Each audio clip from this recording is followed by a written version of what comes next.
저는 국어만 전공하고 국어만 가르쳐온 국어쟁이고요. EBS 강남인강 강사였습니다. 국어와 관련된 것들은 재미있게 하고 있습니다. 이런 저를 만들어준 건 책이에요. 그런데요, 이 책을 너무 많이 읽으면 안 좋은 점이 있어요. 그거 말씀드릴게요.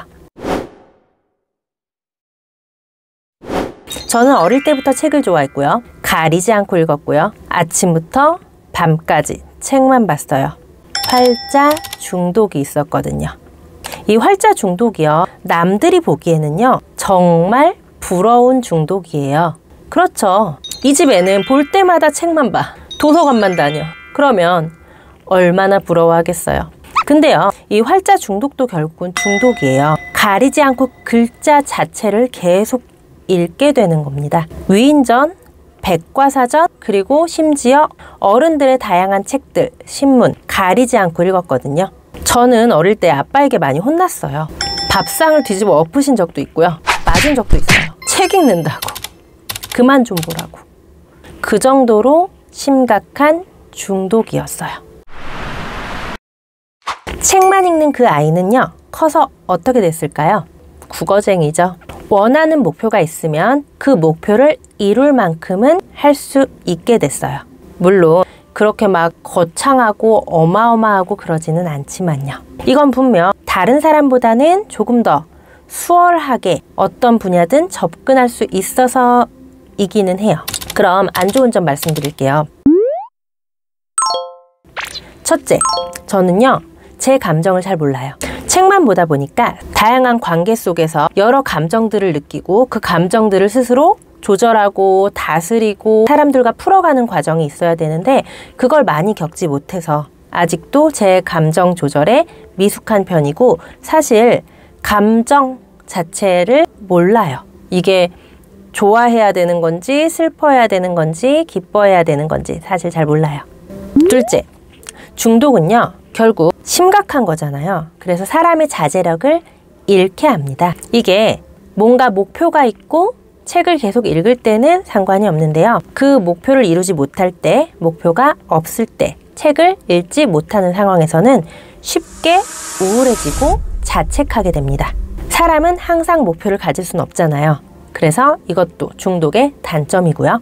셋째, 사람을 대할 때 적절하게 말하지 못하기도 해요.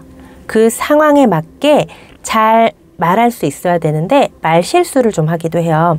근데 이게 글로 쓰면은 실수가 없어요. 근데 즉각적인 대화는 아직 조금 미숙해요. 물론 성인이 되면서 계속 사람들과 만나고 훈련하는 과정에서 나아졌지만요, 청소년기까지는 이게 많이 미숙했어요. 넷째, 뭔가에 집중하면 주변을 아예 신경을 못 써요. 그래서 EBS 촬영을 한창 하는 시기에는 그 시기는 아무와도 연락을 하지 못했고 그 외의 것, 그 어떤 것도 신경 쓸 수가 없었어요. 그저 매일매일 준비하고 촬영하고 준비하고 촬영하고 교환 만들고 책 쓰고 이것만 반복하면서 살았어요. 보통 이게 1년 중에 10개월을 그렇게 바쁘게 살고 2개월을 좀 편안하게 지내다 보니까 그 10개월 동안에 모든 것이 단절돼요. 그러다 보니까 그 단절에 따른 부작용도 많았죠. 다섯째, 마지막으로요. 저는 제가 즐거운 걸 잘 몰라요. 목표를 이뤄서 뿌듯하다, 남을 도와줘서 기분이 좋다, 이 감정 말고요. 저 스스로가 내가 좋다 하는 감정을 잘 못 느껴요.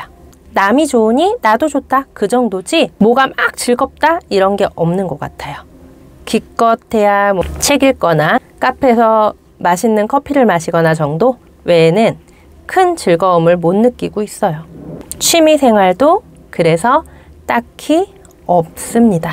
이게 책을 읽어서 단점인 이유는요, 제가 활자에 중독되면서 그 외 가족과 제 친구들과 교류할 기회가 많이 없었기 때문이라고 생각을 하거든요. 너무 푹 빠졌어요.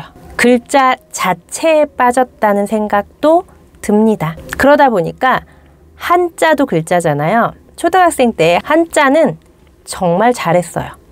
저는 제 아이들이 책은 좋아하되 중독은 되지 않았으면 합니다. 그래서 친구들과 노는 즐거움, 친구들과 부딪혀보고 생활해보면서 얻는 지혜도 얻었으면 하고요. 밖에서 여러 가지를 체험하면서 느끼는 감정들도 충분히 경험했으면 해요.